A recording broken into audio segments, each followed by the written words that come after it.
We were shooting a scene from the show out in one of the little neighborhoods on Long Island, and it was great because all the people came out and watched, and it was really fun because we got a chance to talk to them in between shots.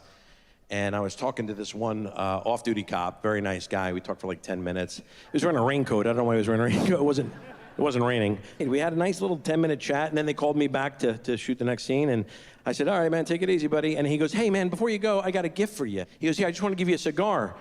And I said, thank you. That is just unnecessary and very sweet of you. And he said, just do me a favor. And I said, yeah, anything. He said, just think of me when you smoke it. I said, what? He goes, yeah, just when you smoke it, just do me a favor.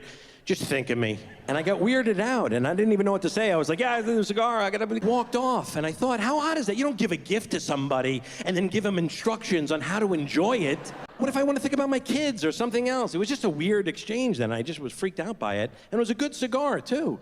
I went home, and I put it on my desk, and I was like, I don't know. It just made me feel weird. It was like a nice gesture, and then it got weird. So I was like, forget it, man. I don't need that cigar. And I left it there. And then I went to work the next day, and I came home, and I saw it again, and it brought up these emotions again. And I was like, makes me think, this is crazy right now.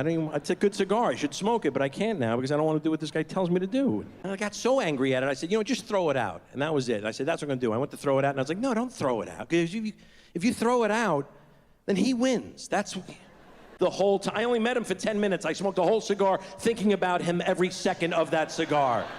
And not just that cigar, then it was every cigar I had. And not just cigars, breakfast. I couldn't get the guy out of my head. I was literally like, I wonder what he's doing today. Pouring out, I bet you he's wearing his raincoat. Of course he's wearing his raincoat. If he wore it with a chance of rain, he's definitely wearing it today.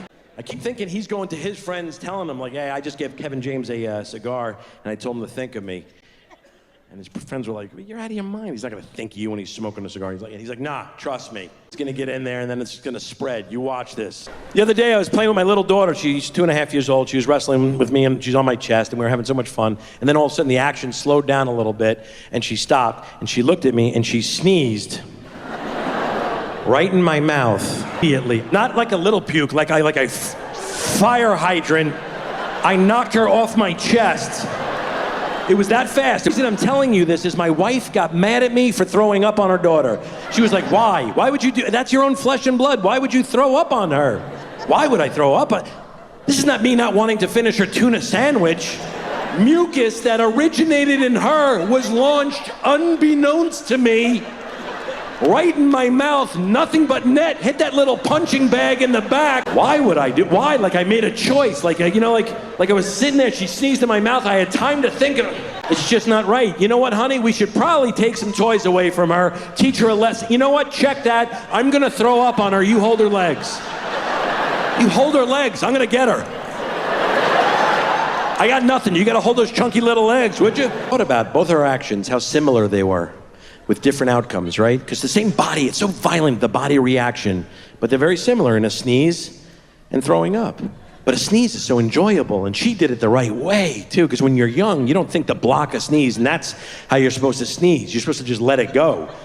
That's why when we're home alone, that's what we do. We throwing up, man, that's a different story. Ooh, this was horrible. I went to took my kids to an amusement park, and we're there, and I know I can't do the rides like when I was young. I used to be able to do any ride, and I can't handle it anymore. I just can't do it. So I was like, I have to do something though. The day's starting to wrap up, and I got to get on a ride because my son hasn't seen me go on a ride with him at all. We haven't done anything bonding together, and I'm like, I got to pick one out quick and just be a man. So I'm like, I got to go on some of these rides. So I started scouting them, and I was like, which ones could I do and not get sick? I was like, teacups, like they're out for sure. I'll throw up immediately.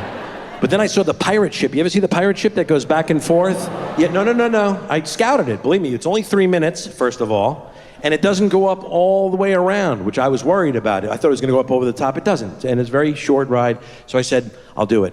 And I get my son, hey, you want to go be pirates, man? Let's do this. And he's like, yes, Dad, let's do it. So we get on the ship, and we buckle in, and we're like, yeah, let's do it. Boom.